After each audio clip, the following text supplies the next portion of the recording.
Student, hello student, welcome to my channel Pratishth classes. मैं हूं मीना मिश्रा और हम लोग सिमिलैरिटी चैप्टर स्टार्ट कर चुके हैं। इसके क्वेश्चन नंबर 2 तक हमने सॉल्व किया है और आगे के क्वेश्चन आज हम इस लेक्चर में समझेंगे। अगर आपको क्वेश्चन में कुछ भी डाउट होता है तो प्लीज आप कमेंट सेक्शन में जैसे कमेंट करते हैं वैसे ही कमेंट करते रहिए और क्वेश्चन वगैरह जो भी आपको पूछना है वो पूछिए।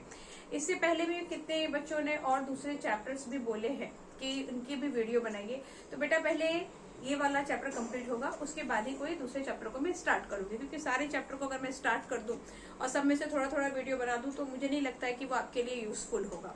तो पहले आप इस चैप्टर को पढ़ लो और बाकी के चैप्टर्स के वीडियो भी आपको जल्दी ही मिलेंगे। तो स्टार्ट करते हैं आज का ये lecture. Question number 3, D and E are points on the side A, B and AC respectively of triangle ABC. State whether DE is parallel BC। ये क्वेश्चन नंबर 3 में और भी सब क्वेश्चन है, तो सबका कंडीशन एक ही है। और कंडीशन क्या है कि आपके पास एक ट्रायंगल है ABC और उस ABC ट्रायंगल में पहले हम एक ट्रायंगल ड्रॉ कर लेते हैं कि यहाँ पे हमारे पास है क्या। वी हैव ABC ट्रायंगल और ABC ट्रायंगल में क्या है, D and E are points on side AB and AC। मतलब इस AB पॉइंट पे आपका साइड है D and at the point of AC side is E। Sorry, at the side of AC point is E।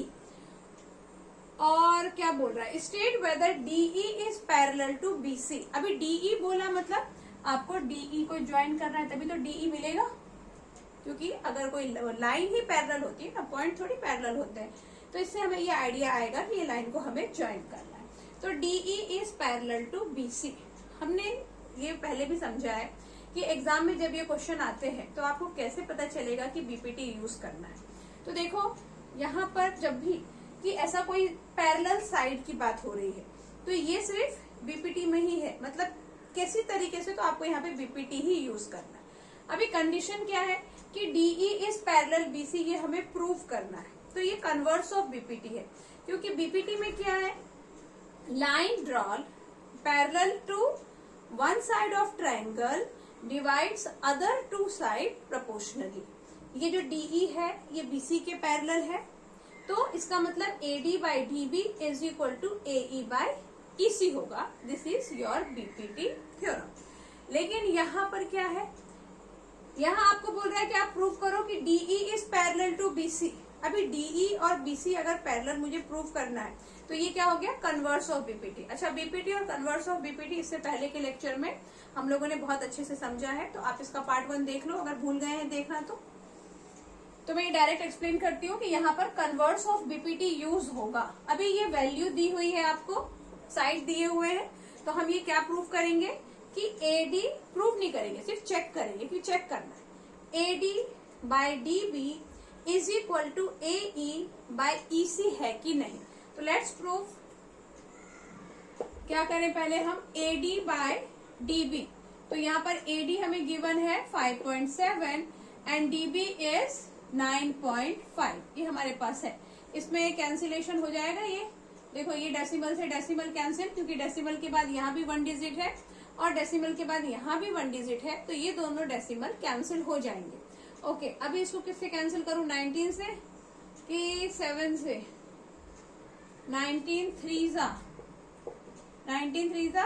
57, 3 9 जा 27, 3 1 जा 3 5, तो 19 3 जा I think 19 5 जा 95, 19 5 जा देखो 9 5 जा 45, 5 1 जा 5 प्लस 4 इज 9, तो 19 3 जा 57 एंड 19 5 जा 95। अगर आपको 19 का टेबल नहीं आता है तो प्रॉब्लम, सीखना ही पड़ेगा 19 का टेबल, क्योंकि 19 का टेबल अगर नहीं आएगा तो कैसे पता चलेगा कि किससे जाएगा, और 19 के अलावा ये किसी और से जाएगा ही नहीं, 19 प्राइम नंबर है। तो फिलहाल हमारा ये हुआ कि 19 का टेबल सीखना है। और AD by DB we got 3/5, equation 1। Similarly हम फाइंड करेंगे AE बाई EC। और ऐसा हम क्यों फाइंड कर रहे हैं, क्योंकि हमें प्रूव करना है कि ये दोनों, प्रूव नहीं करना है सॉरी, हमें चेक करना है कि ये दोनों लाइन पैरेलल है कि नहीं। और ये दोनों लाइन पैरेलल कब चेक कर पाएंगे हम, अगर ये और ये इक्वल हो। तो पहले फाइंड तो करें, उसके बाद चेक करेंगे कि इक्वल है कि नहीं, तो इसलिए हम ये फाइंड कर रहे हैं। नाउ AE बाय EC, अभी AE क्या है हमारे पास 3.6 एंड EC इज 6। यहाँ देखो, यहाँ पे आपके पास डेसिमल नहीं है, बट यहाँ डेसिमल है, तो आप क्या कर सकते हो, यहाँ डेसिमल लगा के एक 0 लगाओ, और इन दोनों को हमने लाइक डेसिमल बनाया, क्योंकि डेसिमल के बाद यहाँ भी 1 डिजिट, डेसिमल के बाद 1 डिजिट, अब ये लाइक डेसिमल बन गए। Now we can remove decimal. तो ये तो भाई कंपोजिट नंबर है, फटाफट कैंसिल हो जाएगा, अपन 6 से कर सकते हैं, 6 10 जा 6 6 जा, उसके बाद ऐसे 12 से भी हो जाता डायरेक्ट, 2 3 जा 2 5 जा, तो ये भी आ गया आपका 3/5। तो फ्रॉम 1 and 2 हमने क्या देखा, from 1 and 2 we saw AD by DB is equal to AE by EC। क्या देखा हमने कि दोनों में 3/5 आ गया है, मतलब ये दोनों इक्वल है। अब अगर ये दोनों इक्वल है मतलब प्रोपोर्शनल है, तो प्रोपोर्शनल है, therefore DE is parallel to BC। बस ये अगर इक्वल आ गया तो वो पैरेलल है by converse of BPT by, और ये मैंने अभी आपको बताया था कि हम कन्वर्स वगैरह सब पहले लेक्चर में डिस्कस कर चुके हैं, तो देख लो पहला वीडियो अगर नहीं देखा है तो इसी तरीके से हम बाकी के भी सॉल्व करेंगे।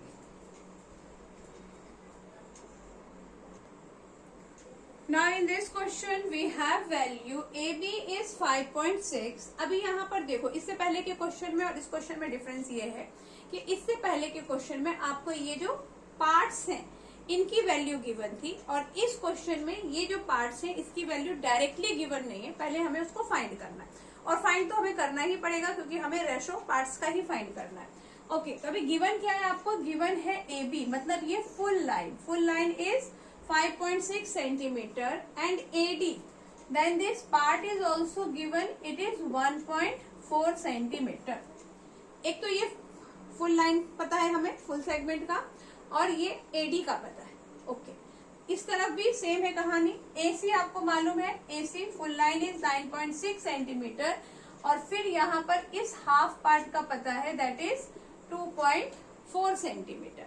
तो मुझे अभी ये वाला पार्ट तो पता है AD, मुझे ये पार्ट चाहिए DB।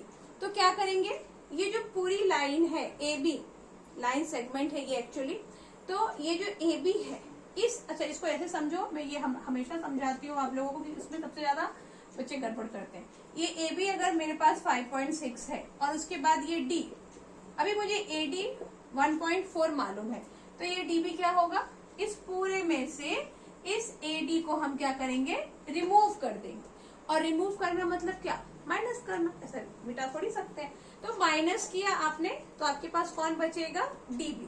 तो यहाँ पर आपको पहले DB फाइंड करना है, तो हम लिखेंगे कैसे सोल्यूशन में, हम लिखेंगे DB is equal to AB minus AD, AB minus AD या DA, फिलहाल यहाँ पे उसका कुछ इशू नहीं है। अब AB आपका 5.6 है एंड DA लिख देती हूँ, चलो DA इज 1.4, तो 6 minus 4 is 2 and 5 minus 1 is 4, तो ये आ गया 4.2 सेंटीमीटर। किसकी वैल्यू आ गई, DB की, DB मिल गया हमको। और इसी तरीके से हमें यहाँ पर AE फाइंड करना है, तो AE के लिए भी क्या करेंगे, we know the value of this line segment AC, from AC we can remove EC and get AE। तो हम यहाँ लिख देंगे सिमिलरली क्या चाहिए आपको, AE चाहिए, AE is equal to AC minus EC, and what is AC? AC is 9.6 and EC is 2.4। Cancel करो, 6 minus 4 is 2 and 9 minus 2 is 6, नहीं 7, 8, 9, तो ये आ गया 7.2। 7.2 क्या आ गया आपका, AE। तो अब हमें DB भी मिल गया और AE भी मिल गया। अब हम क्या लगाएंगे, उसका रेशो फाइंड करेंगे। अगर रेशो इक्वल है तो bye converse of BPT it is parallel, तो वही करेंगे हम। नाउ AD बाय DB, अभी AD क्या था, AD is 1.4 and DB is 4.2। Decimal को रिमूव कर दो, 7 2 जा 14 एंड 7 6 जा 42, फिर ये 2 1 जा 2, 2 3 जा 6, तो ये आपका 1/3 आ गया। और ऐसे ही अब हम क्या फाइंड करेंगे, AE बाय EC। तो AE क्या था, AE was 7.2 and EC is 2.4। Now remove the decimal और ये कैसे जाएगा, 12 से काट देती हूँ। वैसे आपको पता ही है कि आप इसको स्मॉलेस्ट नंबर से भी डिवाइड कर सकते हैं, लेकिन बहुत टाइम लग रहा है और मुझे याद आ गया कि 12 से जाएगा तो मैं 12 से कर देती हूँ। आप चाहे तो इसको 2 से भी कर सकते हैं। ओके, तो 12 से 12 2 जा 24 एंड 12 6 जा 72, ठीक है। और फिर इसको 2 से करेंगे तो 2 1 जा 2, 2 3 जा 6, तो ये आ गया आपका 3/1। AE by EC is 3/1 and AD by DB is 1/3। It is not equal, दिख रहा है इक्वल नहीं है, ये 1/3 है, वो 3/1 है। तो हम यहाँ क्या लिखेंगे, AD by DB, ऐसा यहाँ पे 1 और 2 भी लिख सकते हैं। फ्रॉम 1 and 2 यहाँ लिखना पड़ेगा आपको। फ्रॉम 1 and 2 क्या पता चला हमें कि AD by DB is not equal to AE by EC। और ये क्यों पता चला, ऑफ कोर्स 1 और 2 को देखा हमने तो नॉट इक्वल टू आया। तो अब इससे हमने क्या कंक्लूजन किया कि DE is not parallel to BC। ऐसा क्यों हुआ, बाय कन्वर्स ऑफ BPT, क्योंकि कन्वर्स ऑफ BPT बोलता है कि अगर ये प्रोपोर्शनल होंगे तभी ये पैरेलल होगा, ये प्रोपोर्शनल नहीं है तो ये पैरेलल नहीं है।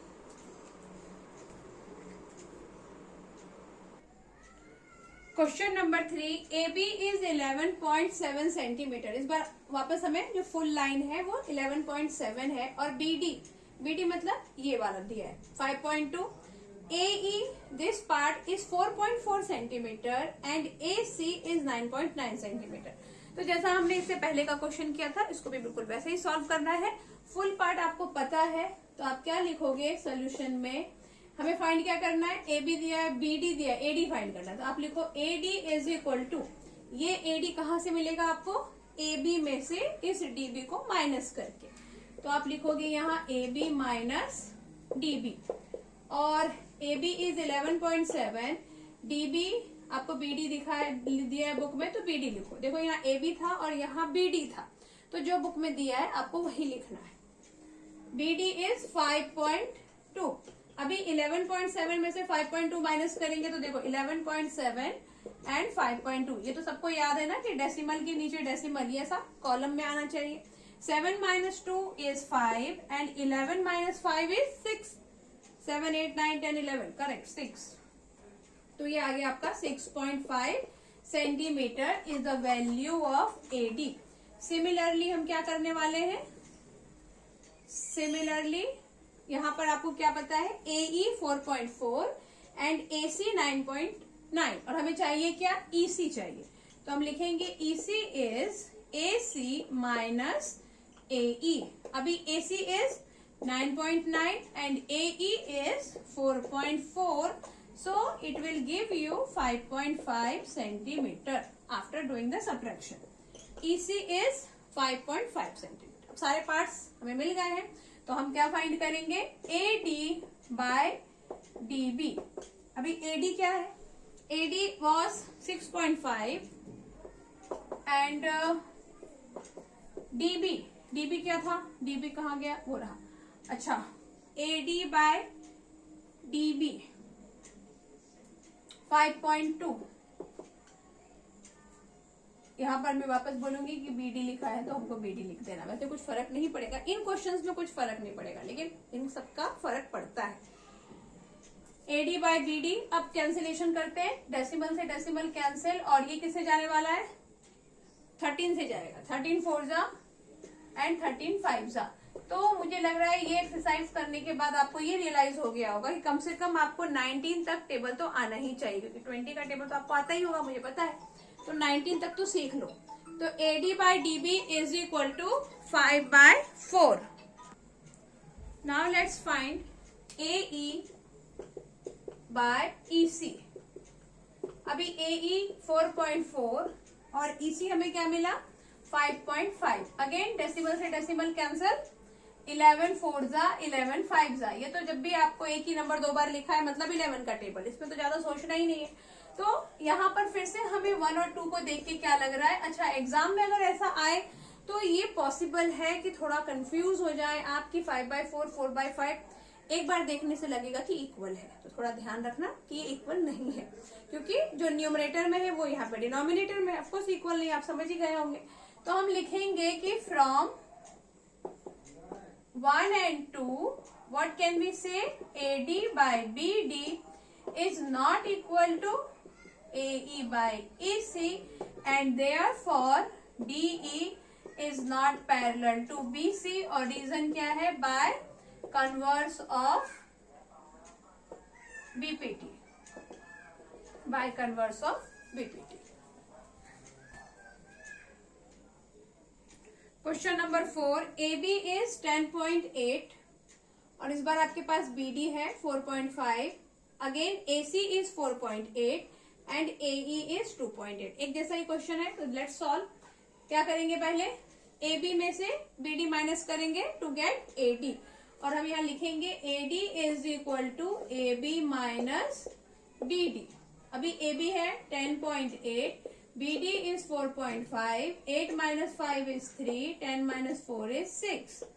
ये तो आइडिया होगा आप लोगों को, 6.3 आएगा। उसके बाद क्या कर रहे हैं, फाइंड क्या करना है, EC फाइंड करना है। EC क्योंकि AE हमारे पास है और AC है और हमें चाहिए क्या, EC। तो EC is equal to AC minus AE। AC is 4.8, AE is 2.8, 8 minus 8 is 0, 4 minus 2 is 2। अभी अगर 2.0 है तो आप इसका 0 रिमूव कर सकते हैं, उसको सिर्फ 2 लिख सकते हैं, लेकिन ऐसा हम करेंगे नहीं क्योंकि हमें कैंसिलेशन के लिए डेसिमल की जरूरत पड़ेगी।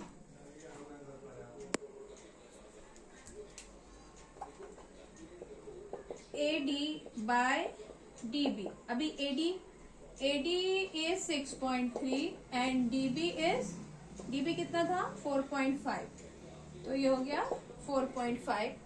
डेसिमल कैंसिल और ये अब किससे जाएगा, 9 5 जा नहीं, 9 से नहीं 7 से जाएगा क्या, नहीं 9 से ही जाएगा। 9 5 जा 45 एंड 9 7 जा 63, तो ये आ गया 7/5। और उसके बाद हम क्या फाइंड करेंगे, AE बाय EC। इसको इक्वेशन 1 बोल सकते हैं, AE बाय EC। अभी AE क्या था, AE was 2.8 एंड EC अभी हमने फाइंड किया 2.0। डेसिमल कैंसिल, तो 20 एंड 28, तो 20 और 28 कब आता है, 4 5 जा 20 एंड 4 7 जा 28, इट कैन बी 2। तो अब आप देखो, it is also 7/5 and this is also 7/5। तो from 1 and 2 what can we say, from 1 and 2 हम क्या बोलेंगे कि AD by DB is equal to AE by EC और therefore DE is parallel to BC and reason by converse of BPT, by converse of BPT।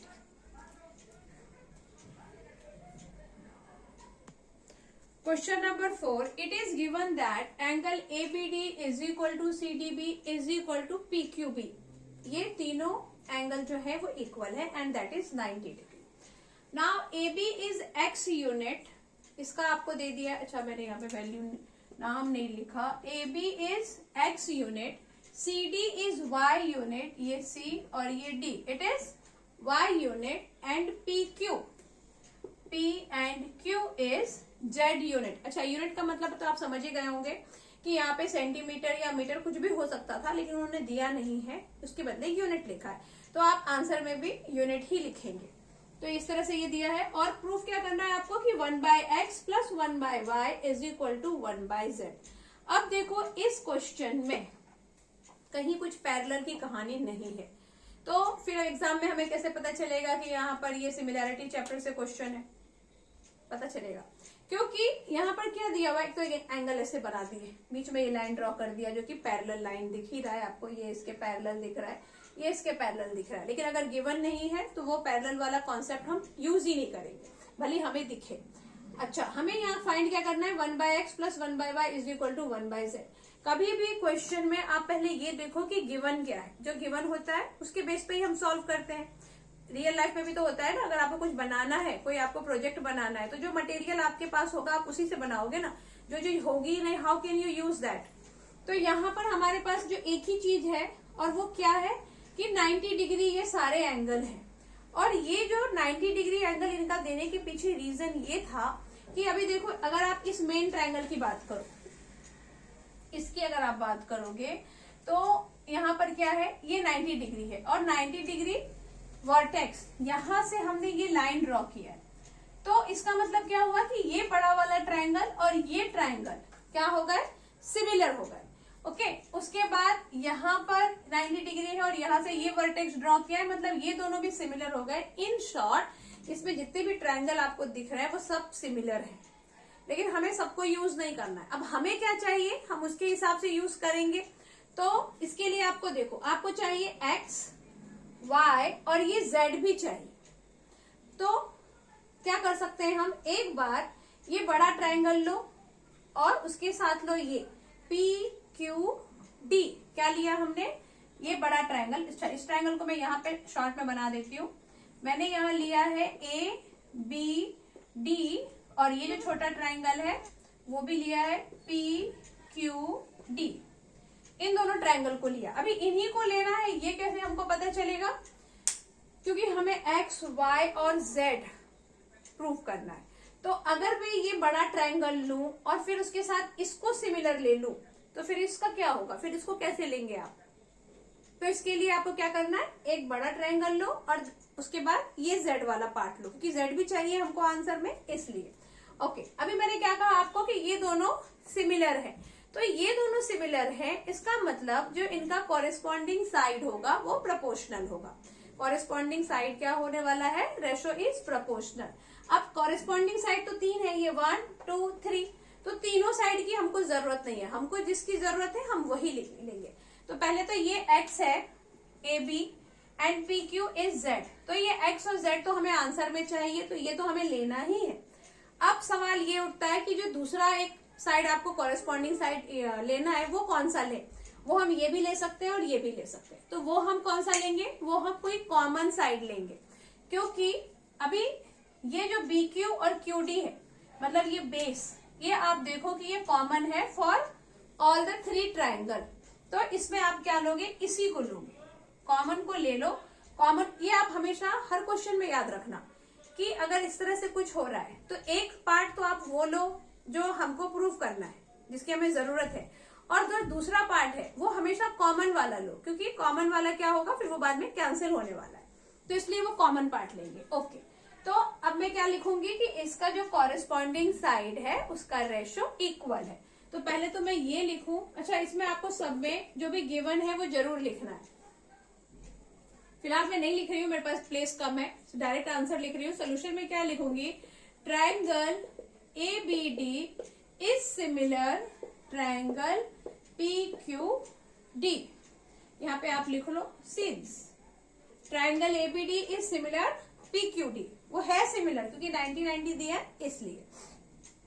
Therefore क्या होगा, AB by PQ is equal to BD by QD। अच्छा, मैंने अगर इसका side पहले लिया है AB by PQ is equal to BD by QD, अगर मैं इसका साइड पहले ले रही हूं तो मुझे जैसे ये बाय ये लिया है तो बाद में भी मुझे ये बाय ये लेना है, ऐसा नहीं कि फिर इसका और इसका मैंने ले लिया। पहले अगर इसका साइड लिखा है तो डिनोमिनेटर में भी मुझे इसी का साइड पहले लिखना है, मतलब इस तरह। देखो यहाँ AB लिखा तो इधर भी पहले क्या लिखा, BD, इसका ही साइड पहले लिखा, इसका आपको याद रखना है। Okay, AB is x and BD PQ is z। Okay, and here BD क्या है, BD BD we don't know, तो BD बाय QD लिख दो, इसको इक्वेशन 1 दे दो। ये हमने सॉल्व किया। अभी आपको कौन सा ट्रायंगल लेना है, ये वाला, क्योंकि हमें Y भी चाहिए और Z चाहिए, तो इसके साथ ये आएगा। क्योंकि अगर आप इस ट्रायंगल की बात करोगे, ये इस फुल की, तो उस केस में आप ये ट्रायंगल नहीं ले सकते हो, क्योंकि ये तो उसके अंदर ही है ना। तो आपको कौन सा लेना पड़ेगा, ये वाला ट्रायंगल। मतलब ये कुछ ऐसा है, सेम ही ट्रायंगल है, बस डायरेक्शन चेंज है। तो मैं डायरेक्शन चेंज करके बना देती हूँ। एक तो बड़ा वाला ट्रायंगल, उसका नाम हो गया CDB, और एक ये छोटा ट्रायंगल, इसका नाम हो गया PQB। ये मैं अलग अलग करके आपको इसलिए बता रही हूँ कि कितने बार क्या होता है कि इसके अंदर ही इतनी सारी खिचड़ी बनी हुई है कि बच्चे कंफ्यूज होते हैं। अगर आपको इसमें समझ में आ गया तो बहुत अच्छी बात है, आप उसमें ही समझ लो। अदरवाइज एग्जाम में भी आप रफ साइड में ऐसा ड्रॉ करके फिर लिख सकते हैं, कोई इशू नहीं है इसमें। तो अब इसमें भी हम क्या लेंगे, ये Y है और ये Z है, जिसकी हमें जरूरत है, तो वो तो पहले लिखना ही। लेकिन उसके पहले क्या लिखना है हमें, we know, what do we know, कि triangle BDC is similar, triangle BDC is similar triangle PQB। Triangle लिखने के टाइम पे भी आप ये ध्यान रखो कि हम सबका जो 90 डिग्री का पॉइंट है उसको ही बीच में लिख रहे हैं, तो ऐसा पैटर्न में रखो। BDC is similar to PQB, therefore BD कहाँ गया, अच्छा यहां से क्या लेना था, CD by PQ is equal to BD by BQ। अब देखो मैंने क्या किया था, यहां पर मैंने बड़ा वाला ट्रायंगल का साइड पहले लिखा, तो यहां पर भी मैंने सेम किया, बड़े ट्रायंगल का साइड ही पहले लिखा। ओके, अभी CD बाय PQ मतलब Y by Z is equal to, इसको उधर लिखती हूँ,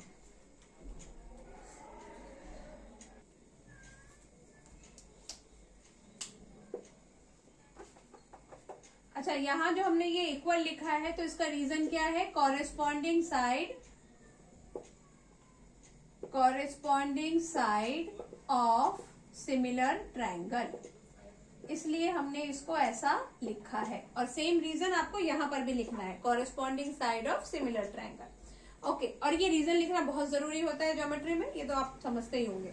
ओके, 1 और 2, तो क्या करना है अब मुझे, x बाय, अच्छा ये देखो कि यहाँ पर आपको ये बीच में प्लस का साइन चाहिए, तो बीच में प्लस का साइन चाहिए, तो इससे हमें ये आइडिया आएगा कि आपको इक्वेशन 1 और 2 को प्लस करना है, क्योंकि जब तक आप प्लस नहीं करोगे तो प्लस का साइन आप लाओगे कैसे। तो इक्वेशन 1 और 2 को प्लस कर दो, तो यहाँ हम लिखेंगे एडिंग इक्वेशन 1 एंड 2। कभी भी जो भी प्रूव करना होता है पेशेंसली आपको क्वेश्चन देखना है, गिवन से स्टार्ट करना है, जैसा जैसा जो जो चीज प्रूव करनी है उसके अकॉर्डिंग सारा सीन तैयार करना है, तो आंसर जरूर आएगा। मेथड को छोड़ना नहीं है, कॉन्सेप्ट को छोड़ना नहीं है, अपनी तरफ से कोई नया मेथड या नया फॉर्मूला या कुछ नई चीज उसमें डालना नहीं है, जो बन गई है उसी को यूज करना है। ओके, एडिंग इक्वेशन 1 एंड 2, तो क्या करेंगे हम, इक्वेशन 1 हमारा, अच्छा इसको तो मैंने लिखा ही नहीं, CD बाय PQ यही लिख देती हूँ, वहां तो वो लिख दिया। तो CD क्या था हमारा, CD is Y and PQ is Z, BD by BQ by adding, so x by z plus y by z is equal to BD by, ये क्या था, BD by QD plus BD by BQ। अच्छा यहाँ पे एक काम गड़बड़ ये हो गया है कि यहाँ पर देखो z आ गया यहाँ, और इधर डिनोमिनेटर दोनों डिफरेंट आ गए, जबकि क्या होना चाहिए था कि इसका डिनोमिनेटर इक्वल आना चाहिए था। वो क्यों, क्योंकि अगर इसका डिनोमिनेटर डिफरेंट हो गया तो फिर हमको ऐड करना मुश्किल होगा, तो ये प्रॉब्लम हो सकती है। तो इसके लिए आपको क्या ध्यान रखना है कि अच्छा इन दोनों में हम ये कैसे ध्यान रखेंगे कि क्या इक्वल है, तो इक्वल है ये BD, तो डिनोमिनेटर इक्वल आना चाहिए। तो आप क्या करेंगे, इसको हम थोड़ा उल्टा कर देते हैं, इसको मैं AB बाय PQ के प्लेस पे क्या लिख देती हूँ, PQ बाय AB, मतलब छोटा वाला ट्रायंगल पहले ले लो और इसको लिख दो QD बाय BD, तो ये हो जाएगा आपका Z बाय X और ये QD बाय BD। मतलब BD हमको नीचे चाहिए क्योंकि BD कॉमन है, तो कॉमन डिनोमिनेटर नीचे होना ही चाहिए इसमें, क्योंकि इसमें हमारे पास कोई वैल्यू नहीं है ना, इसीलिए।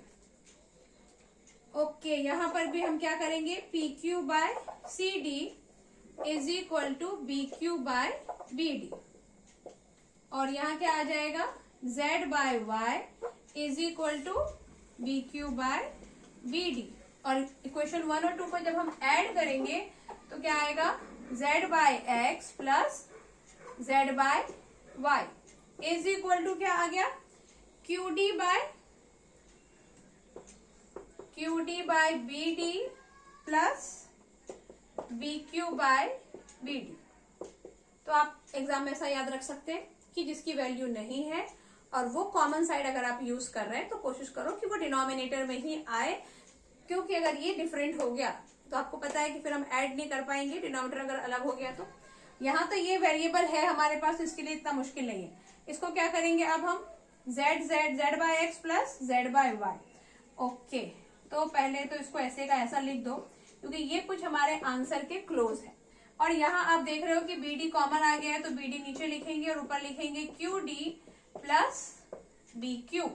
अभी क्यू डी मतलब ये और बी क्यू मतलब ये, तो Q D plus B Q is equal to, आप क्या देख रहे हो कि this part plus this part is B D आएगा, यानी यहाँ आ जाएगा आपका B D by B D, it is cancel और ये देगा आपको 1। तो आपका क्वेश्चन होने वाला है z by x plus z by Y is equal to 1, ऐसा कुछ होने वाला है। अब हम क्या करेंगे, हमें चाहिए क्या, हमें चाहिए x और y नीचे और z भी हमें चाहिए डिनोमिनेटर में इधर। तो इधर डिनोमिनेटर में z कब आएगा, इसका मतलब क्या हुआ कि 1 को z डिवाइड कर रहा है, मतलब यहाँ पे आपको ये क्लू मिल रहा है कि इस इक्वेशन को आप z से डिवाइड करो, क्योंकि ऐसा तो हो नहीं सकता कि सिर्फ आप यहाँ डिवाइड करोगे, आपको यहाँ भी डिवाइड करना पड़ेगा, ये रूल है। तो इससे क्लू मिला कि हमें इसको z से डिवाइड करना। जब हमने इसको z से डिवाइड किया तो हम यहाँ भी z लिखेंगे और यहाँ भी z लिखेंगे और यहाँ भी z लिखेंगे। इससे क्या होगा, ये z कैंसिल और आपका जो प्रूफ था 1 by x plus 1 by Y is equal to 1 by z आ जाएगा। अच्छा, इससे पहले मैंने क्या किया था कि डिनोमिनेटर सेम नहीं लिखा था, तो एक्चुअली क्वेश्चन उससे भी सॉल्व हो जाएगा, लेकिन उससे क्या होता कि 2-3 लाइन और एक्स्ट्रा हो जाते। तो उससे अच्छा है कि अगर आप ये बात याद रख पाते हैं कि कोई कॉमन लाइन सेगमेंट है, उसकी वैल्यू नहीं है और इसको ऐसा रेशो में लिखना है, तो हम ट्राई करेंगे कि वो डिनोमिनेटर में ही आए। Question number 5, in triangle ABC AD is the bisector. Bisector का मतलब आपको पता ही है कि ये जो एडी है वो इस बीसी लाइन को इक्वल टू पार्ट में डिवाइड कर रहा है। Okay, bisector of angle A नहीं, बाइसेक्टर ऑफ एंगल ए है वो, यानी वो एंगल को बाइसेक्ट कर रहा है, इस लाइन सेगमेंट को नहीं, ऐसा लिखा हुआ है। मैंने आपको बताया लाइन सेगमेंट को बाइसेक्ट कर रहा है, नहीं। अगर लाइन का बाइसेक्टर होता तो गिवन होता, वहां क्या गिवन है, एंगल बाइसेक्टर, यानी क्या हुआ, ये दोनों एंगल इक्वल है। आगे क्या बोल रहा है, बीसी इज 10 सेंटीमीटर, यानी ये फुल लाइन आपको 10 सेंटीमीटर गिवन है, and BD is 6 centimetre, this half line is 6 centimetre, और AC इज 6 सेंटीमीटर, AC भी पता है हमको भाई, AC is 6 centimetre, and BC आपको, okay, BD 6 centimetre, AC। Now find AB, ये AB आपको फाइंड करना है, this AB we want to no.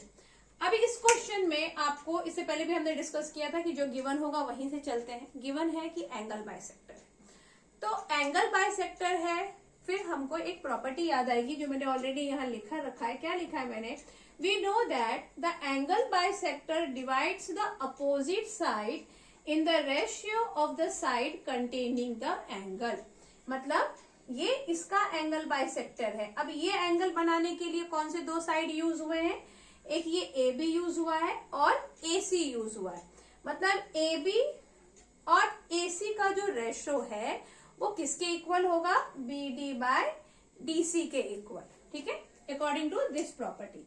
तो हम यहाँ क्या लिखेंगे, देयरफॉर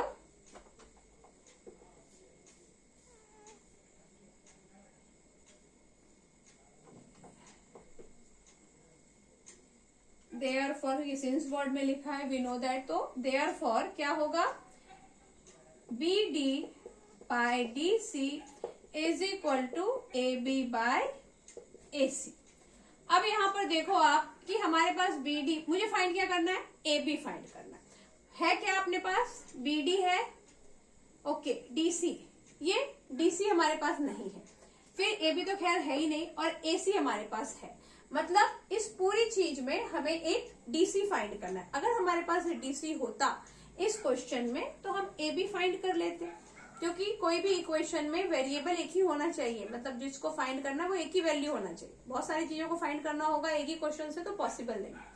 तो अब आप क्या देख रहे हो कि अच्छा एक चीज और इन्होंने क्या दिया है, ये फुल लाइन दिया है, तो इस फुल लाइन को देने के पीछे भी इनका कोई इंटेंशन होगा। इस फुल लाइन में से अगर हमने इसको माइनस किया देन वी गेट डीसी, तो हम वही लिखेंगे, DC is equal to BC minus BD। अभी BC is 10 and BD is 6, so it is 4 centimetre. कौन, DC। DC आपको 4 मिल गया, इसको इक्वेशन 1 बोल दो। Substituting all the value, substituting values in equation 1। अभी इक्वेशन 1 में सब्स्टिट्यूट करो तो BD हमारे पास 6 है, DC वी गॉट 4, AB पता ही नहीं है हमको, एंड AC इज ऑल्सो 6। ऐसा कभी भी होगा तो क्रॉस मल्टीप्लाई, 6 को 6 से मल्टीप्लाई करो, 36 by 4 is equal to AB। 6 into 6 किया, और ये AB का वैल्यू फाइंड करना है तो ये इधर है, 4 1 जा 4, 4 9 जा, तो 9 इज इक्वल टू AB। बहुत ही इजी क्वेश्चन है, खाली हमको प्रॉपर्टी याद रखनी है। ओके, तो आज के लेक्चर को बस यही पे एंड करते हैं, और बाकी के क्वेश्चन नेक्स्ट लेक्चर में। Thanks for watching.